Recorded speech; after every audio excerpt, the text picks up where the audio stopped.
Okay, everybody. Today I will be describing the three characters of Abraham, and these are three characters which I believe exist within the text. Um, and we can talk about it. I like to be wrong because then you find out what's right. Um, but yeah, no, I just think it's there, and people don't seem to know how to read, right? So let me describe to you the three characters of Abraham.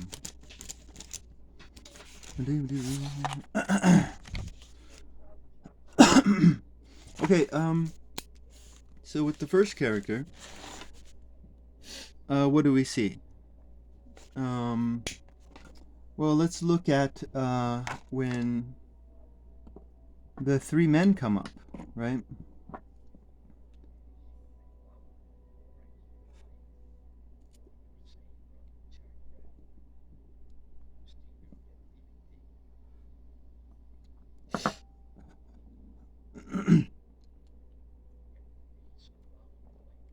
Now, God has just given Abraham like all this land, right? And so the three men come up and they tell Abraham that they're going to destroy Sodom and Gomorrah, right? So think about it. Like, Abraham has just gotten all this land, and now God's going to clear it for him, right? So, I mean, Abraham should be like, yeah, this land is my land. This land is my land. This land is my land. But that wasn't his attitude, right? His attitude was concern and compassion for the people who are living in his land, right? So this is a very loving man. Um,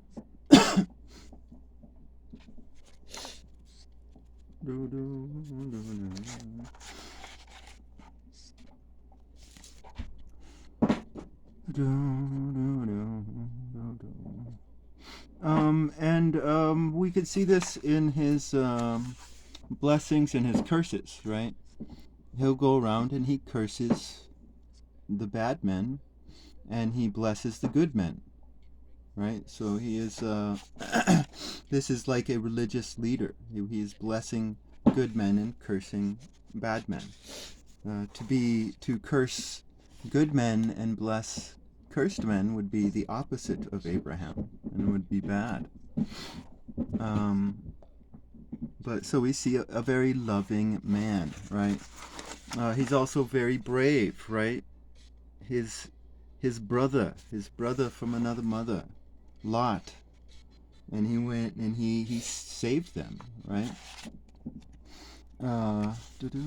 So loving and brave. um, so now there's like the big elephant in the room, right? Oh my goodness. What is this big elephant in the room? And that is the fact that Abraham is a cuck, right? He allows other men to sleep with his wife. Now we have to ask ourselves, why would he do this, right? And he tells us, right? He's saying that there's groups of men who are going around killing people and taking their stuff and taking their women, and they're doing so deceptively, right? So there's this betrayal and deception there. In fact, at one point in the prophets somewhere, God is getting mad at the Jews because they're saying peace, peace, but there is no peace. Right? This is exactly what is happening in Abraham's time, right? The Jews didn't just start doing this. They did it because this was like almost an evil ninja philosophy, right? Of organized betrayal, right? Because these are groups of men who are killing, taking stuff, and taking women. They're doing it with smiles on their faces, and they're getting away with it. So this is what is happening, and so Abraham is trying to protect himself, right? He is. I mean, what can we say? Oh my goodness, he's a survivor, right? He is a survivor, and this explains, why he's a cuck. Like, I mean, because you don't know, you just don't know, because these men who are going to kill Abraham and take Sarah and take all Abraham's stuff, they are saying peace, peace, but there is no peace, and so he doesn't know who the cursed men are and the blessed men, right? This is the times that Abraham is living in, right? And we can almost compare these people to secret societies, um, if we want to try to understand what is happening in Abraham's time. And in fact, secret societies grew out of this area, right, with the mystery cults. um, and that is not to say, like, let's not get stupid in our heads. That is not to say that all secret societies are evil murderers, right? Because again, they grew out of mystery cults. So some of these mystery cults might want to promote virtue, or so they say. Ha ha ha. Right. But anyways, but that could be the case, right? So again, we're not talking about a cheesy good versus evil here thing. It's like secret societies existed in his day, right? And so not all of them were murderers, but oh my goodness, the murderers, because Abraham he travels around. He's a traveler, right? So he's got to survive. Like, if he's traveling, then he's bound to come across a group of men like this, right? Because they don't exist everywhere in the Mesopotamian world. He doesn't know where they are, right? They are hidden. So this is the survivor, right?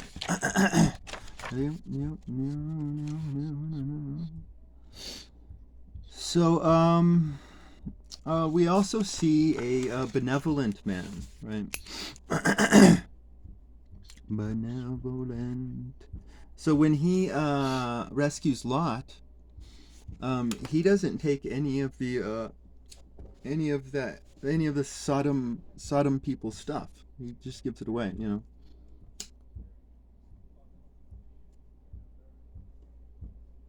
He has his confederates, right? His confederates, Arner and two others. Mamre, maybe Mamre, I think, yeah. Anyways, he's got his confederates, and you have to assume that his confederates also have 200 to 300 herdmen. So we're talking about 1,000 men.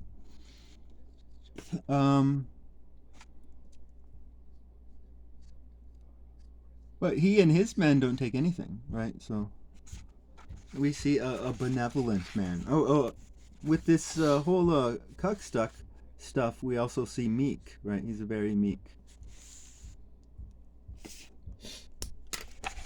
Love the blue. Now, now let us get into Moses' legal stance, and we can see this in the story of Lot.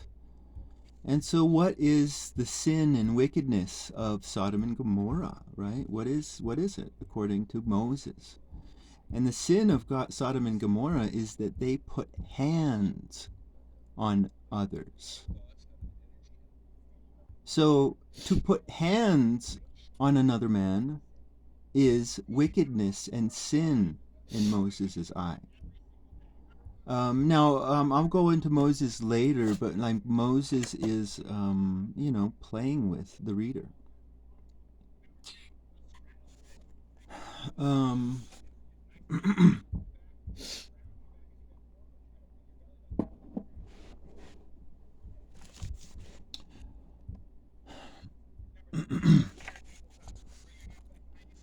um, he's playing with the reader. So he's playing with his audience. So like he has this basically butt sex distraction, right? He's distracting religious idiots, right? And the religious idiot, his attention will immediately go to the butthole, right? Um, and you'll be distracted from the larger picture of what's going on, right? Moses is condemning putting hands on other men.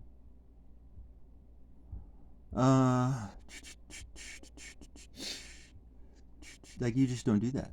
You don't put hands on other men. So, like, let's think about this also, not just in physical terms, but in legal terms. So, I was in California and I heard about this man who lived north of Los Angeles in the desert. Like, he was bothering nobody. And he built a home for himself. I think he built a castle. And the state of California came in and they tore down his castle. Right? So in Moses' eye, what is happening here? In Moses' eye, the laws of California put hands on innocent men. Right? Um, so so that's basically an intro into Moses' law, right? This is a freedom. Moses believes in freedom. He believes in freedom. And so that's what we see with Abraham and his 300 men. Like, what do we see?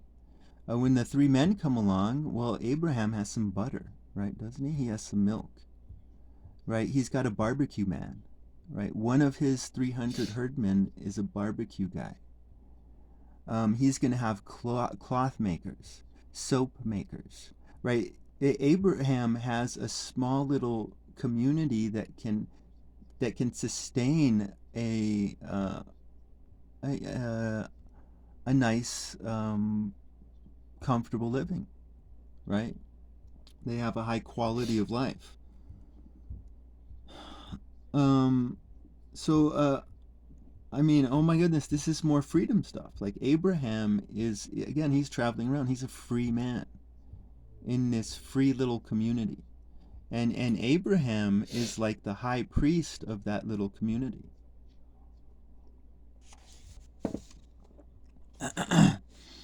And this is Moses's also larger theme, right? Moses's larger theme. It's like we see Noah, and Noah gets out, right? Exodus means to get out. Like that the brother of the 12 was thrown out. Joseph, maybe, I don't know. He was thrown out, right? There's this constant theme of get out, and he starts with the Adam and Eve story, and he posits to the reader what should Adam have done, right? And I mean, I think his name is Rhett Butler. Is it Rhett? I like that name, Rhett. Is that his name, Rhett Butler? I forgot. But I mean, frankly, my dear, I don't give a damn. Like, Adam, in Moses' conclusion is that Adam should have turned his back and walked away from, turned away from the woman that was created for him.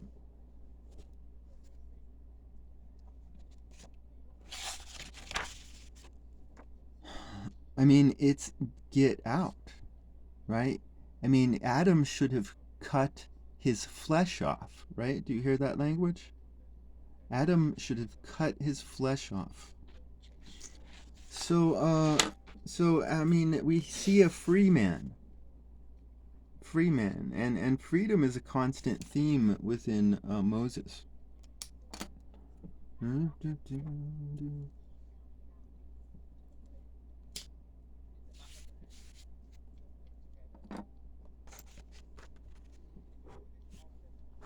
Okay, so I think I'm done with the first character of Abraham. Pretty simple, right?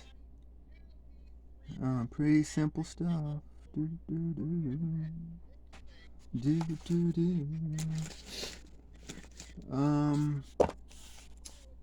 Now, And this is the textual Abraham. Like, of course, this is the man that we see.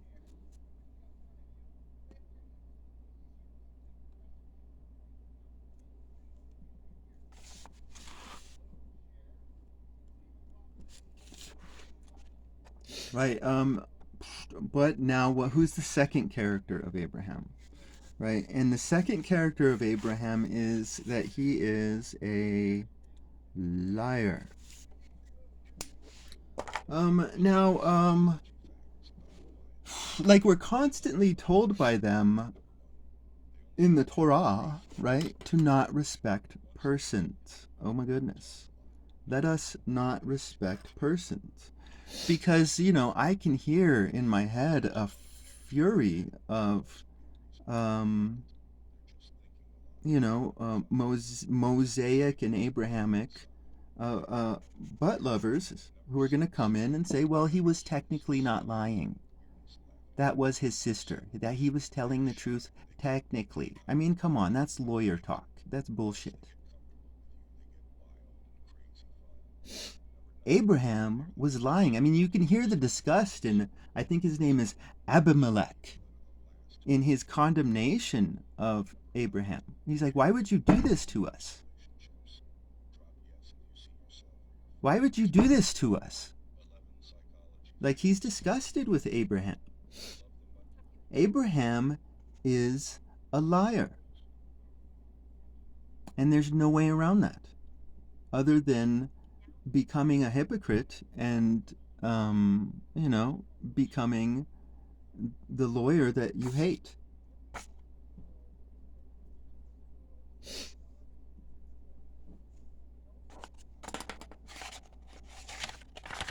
So, he is a liar. What else do we see? We see Abraham throwing Hagar and his own son out onto the streets. If a man did that today, he would be condemned.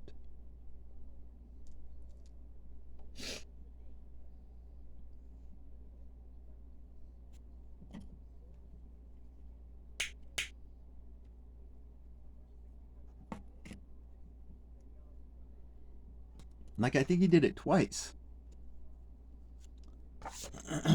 So, I mean, what do we see?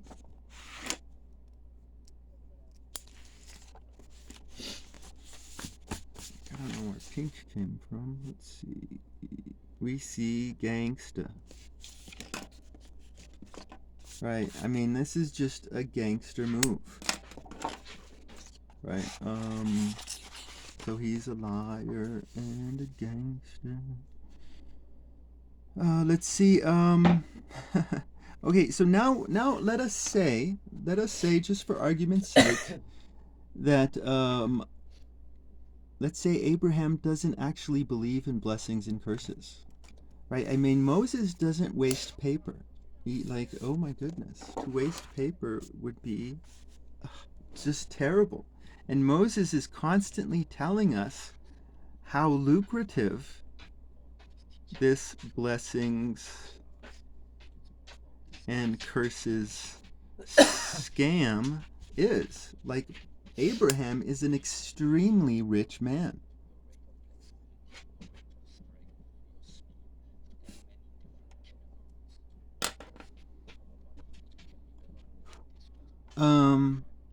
I mean, like he's making a buttload out of all this. Like think about the benevolence up here.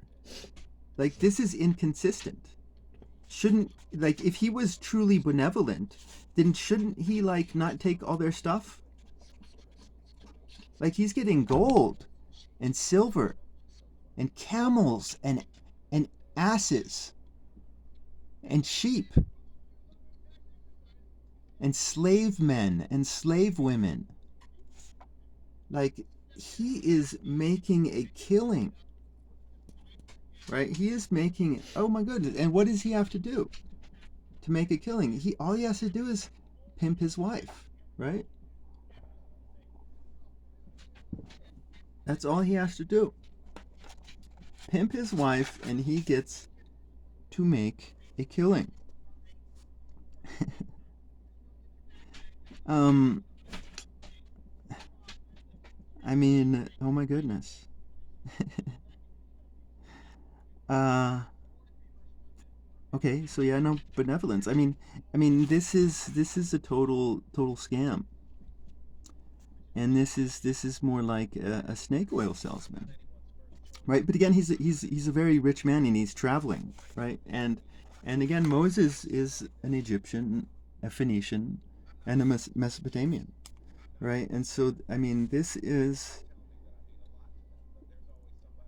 adventuring merchant, right? Right? Adventuring merchant.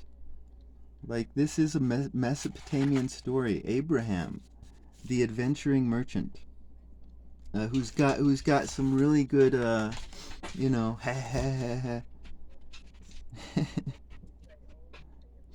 um.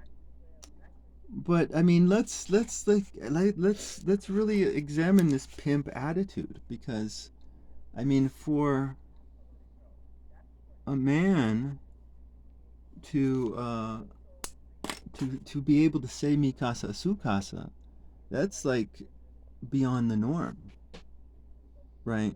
That is beyond the norm. Um, but I mean, that is, I mean, I hate to say it, but that is exactly what is happening in the text. Abraham the pimp.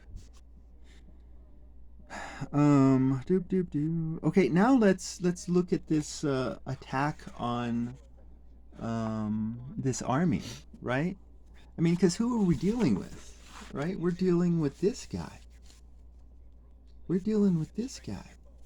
How can this guy defeat a an army? Like, this guy's a cuck, and he defeats an army. What, he has 300 men who are going to follow a cuck, right? So this is Abraham and his 300 cuck warriors are going to defeat an army like that. That's not real. That is totally not real. Oh my goodness. I heard this story by Snoop Dogg, right? And I forgot the name of the rapper he was talking about. I think it was Nas, right? Um, no, he puts it very beautifully. But when he's speaking about Nas's brothers, he describes them. These are men. Like, these aren't, some fleeting bling bling motherfuckers. These are some men. These are men who are intimidating. Right? So, I mean, like, the only way that the story of Abraham successfully defeating an army with 300 men and then possibly 700 others or more, uh, up to 1,200 at most, maybe. Anyways, I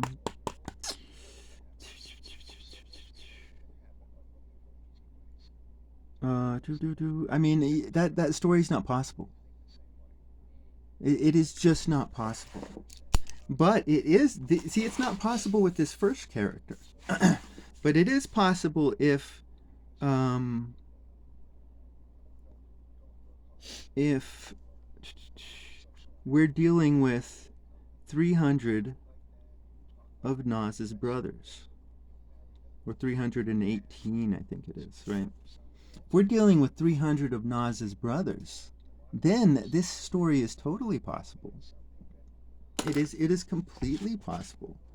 And then we add Abraham, who's traveling around with 300 men that you can trust in a fight.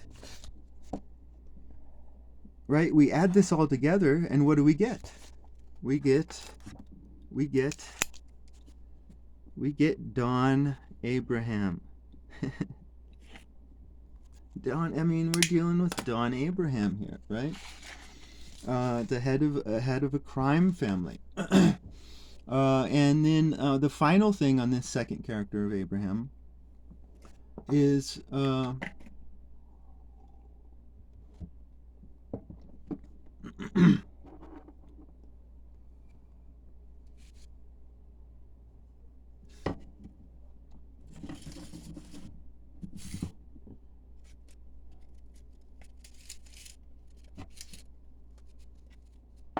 the final thing on this second character of Abraham is the fear, right? You look at the Pharaoh and the Abimelech and all these other people, like they're afraid of him, right? They are afraid of him, and what are they doing?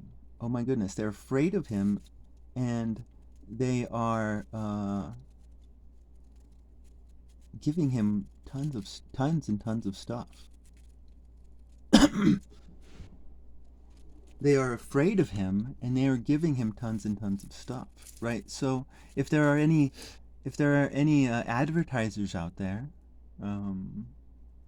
who speak advertising language, you know, what is Abraham doing here? He's basically saying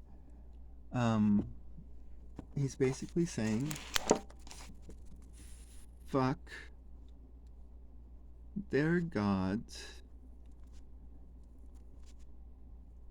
and make them fear you, right? I mean, this is a man who could go to Madison Avenue and really have some good laughs, right? Like, fuck their gods and make them fear you, you know?